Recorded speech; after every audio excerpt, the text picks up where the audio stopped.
Welcome back to my channel. വളരെ സ്വാദിഷ്ടമായ ഒരു വെണ്ടയ്ക്ക റെസിപ്പിയാണ് ഇന്നത്തെ വീഡിയോ.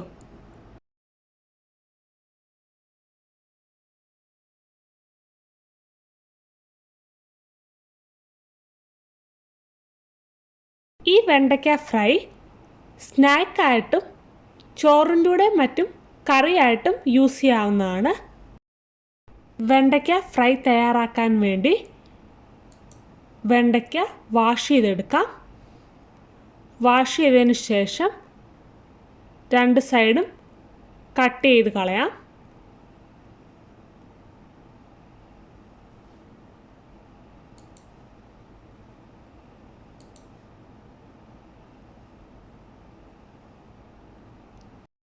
ഇനി സ്ലൈസായിട്ട് കട്ട് ചെയ്തെടുക്കാം. ചെറിയ വെണ്ടയ്ക്ക ആയതുകൊണ്ട് 4 മാത്രമേ ഞാൻ കട്ട് ചെയ്യുന്നുള്ളൂ. മെഴുക്ക് വരട്ടിക്ക് ചെയ്യുന്നതിനേക്കാൾ അല്പം കൂടെ നീളത്തിൽ വേണം കട്ട് ചെയ്തെടുക്കാൻ. വെണ്ടയ്ക്ക കട്ട് ചെയ്യുമ്പോൾ സീഡ് വെളിയിൽ പോകാത്ത രീതിയിൽ കട്ട് ചെയ്തെടുക്കണം. ഇനി വെണ്ടയ്ക്ക പൊടികളൊക്കെ ഇട്ട് മിക്സ് ചെയ്യാൻ പറ്റുന്ന രീതിയിലുള്ള മറ്റൊരു പാത്രത്തിലേക്ക് മാറ്റാം.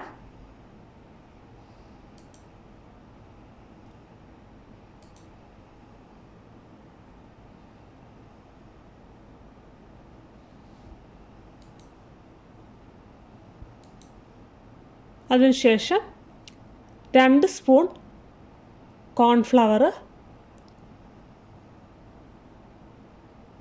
1 സ്പൂൺ കടലമാവ്, 1 സ്പൂൺ അരിപ്പൊടി, അല്പം മുളക് പൊടി, ആവശ്യത്തിന് ഉപ്പ് എന്നിവ ചേർത്ത് നന്നായിട്ട് മിക്സ് ചെയ്തെടുക്കാം. വെള്ളം ചേർക്കേണ്ട ആവശ്യമില്ല.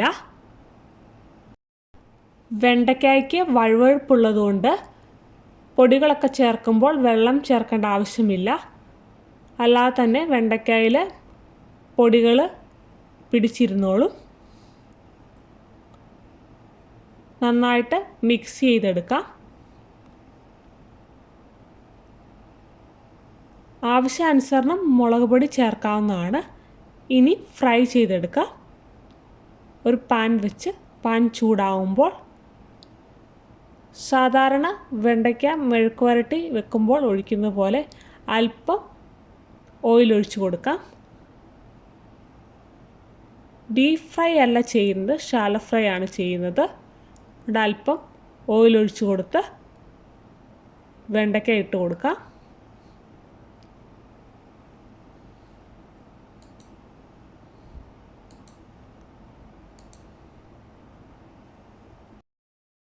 വീഡിയോയിൽ കാണുന്ന പോലെ കളർ ചേഞ്ചായി വരുമ്പോൾ ജസ്റ്റ് ഒന്ന് ഇളക്കി കൊടുത്ത് 2 സൈഡും ഒന്ന് വഴറ്റി സോഫ്റ്റായിട്ട് മുറിച്ചെടുക്കുക.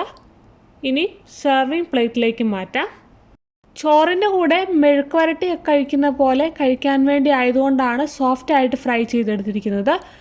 സ്നാക്സിനാണെങ്കിൽ നന്നായിട്ട് ഫ്രൈ ചെയ്തെടുത്ത് അങ്ങനെ തന്നെ കഴിക്കാവുന്നതാണ്. ഒനിയൻ ചേർക്കേണ്ട ആവശ്യമില്ല.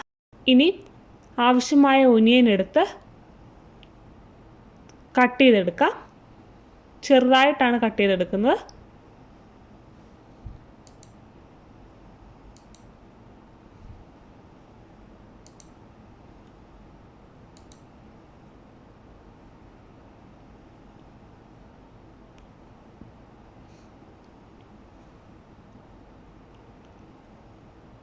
ഒനിയൻ കട്ട് ചെയ്തെടുത്തതിന് ശേഷം പാൻ വെച്ച് അതിലേക്ക് എണ്ണ ഒഴിച്ച് കടുക് പൊട്ടിക്കാം.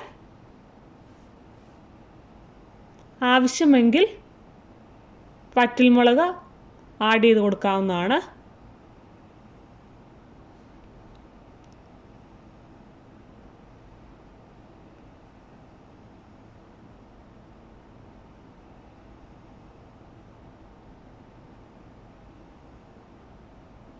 ഇനി ഒനിയൻ ഇട്ട് നന്നായിട്ട് വഴറ്റിയെടുക്കാം.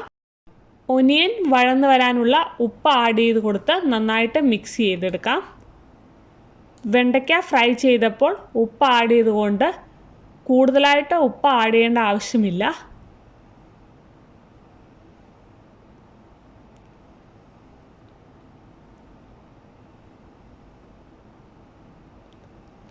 വെണ്ടയ്ക്ക ഫ്രൈ ചെയ്യുമ്പോൾ കടലമാവ്, അരിപ്പൊടി, കോൺഫ്ലവർ ഇവയെല്ലാം ആഡ് ചെയ്യണമെന്ന് നിർബന്ധമില്ല.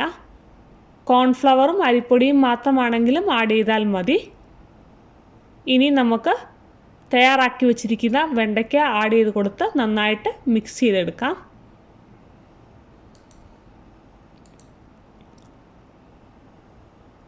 നന്നായി മിക്സ് ചെയ്തതിന് ശേഷം അല്പം ഒന്ന് വഴന്നു വരുമ്പോഴേക്കും ഫ്ലെയിം ഓഫ് ചെയ്യാം. വെണ്ടയ്ക്ക റെസിപ്പി തയ്യാറായിട്ടുണ്ട്. ഇനി സെർവിങ് പ്ലേറ്റിലേക്ക് മാറ്റാം.